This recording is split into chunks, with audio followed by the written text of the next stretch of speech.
Again, hey, welcome to the channel of Crash and Burn.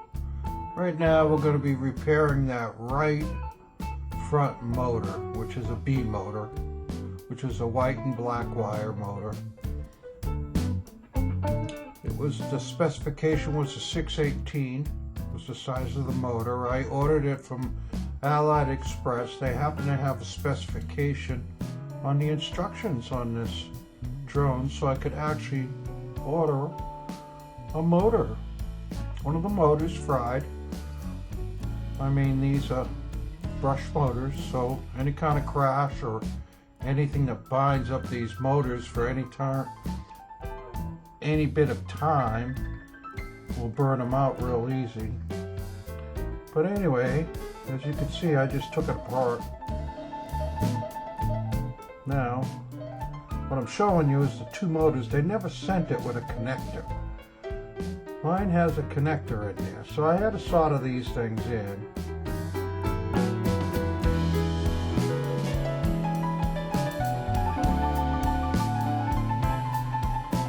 I'm not going to go through all the soldering with you.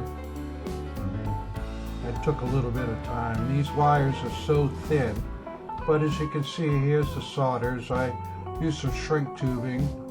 It was next to impossible. And there's the right front motor. Shrink tubing, oh my gosh. Trying to get that shrunk around them tiny wires. If it was soldered into the circuit board, it would have been different. It would have been a piece of cake. And now I'm going to crunch up the extra wire because I didn't want to cut it too short, but there was so much room. That's the battery holder that I'm putting in. That took 4 screws. Each arm takes 3 screws and 4 for the main body. So basically underneath is 16 screws you have to take out. But other than that, it's pretty simple to take apart. Right now I'm putting in the obstacle avoidance, plugging that in. But yeah, it was simple.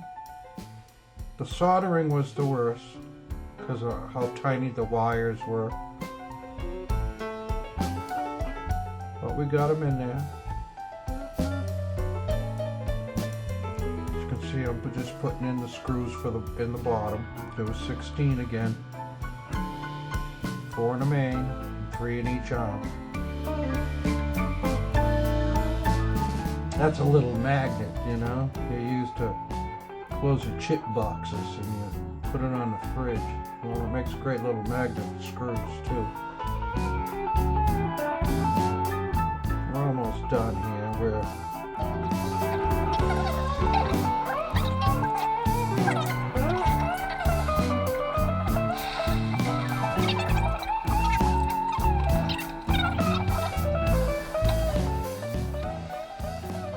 More to go. You can see them on the line.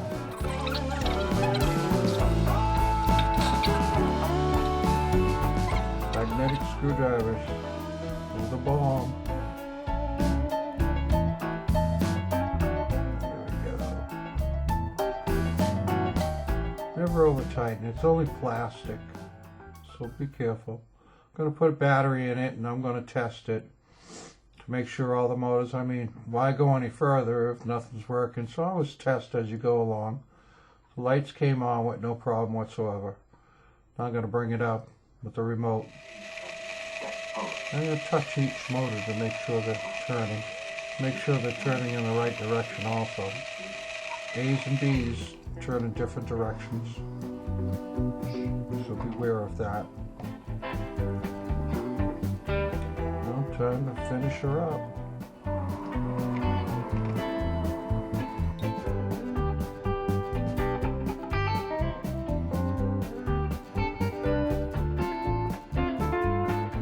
That camera was a son of a gun.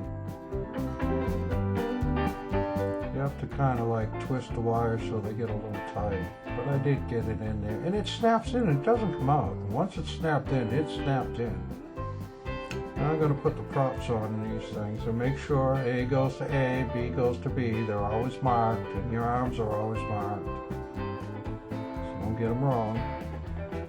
Well, drone flipping on you, doing all kinds of weird stuff. The screws were different, so I made sure that I put them in the prop holders or the spline. Test flight's coming up, so don't leave. I got a test flight right after this. As you can see, she came right up. There goes the props. Here we go. So yes, I did do a short test flight. Don't go no place. I'm just testing her out to make sure everything's right. Here we go. I was very pleased. They sent me the right motor. You see she hovers beautifully. This is the Alf, one of my favorites. One of the best flying outdoor backyard flyers around.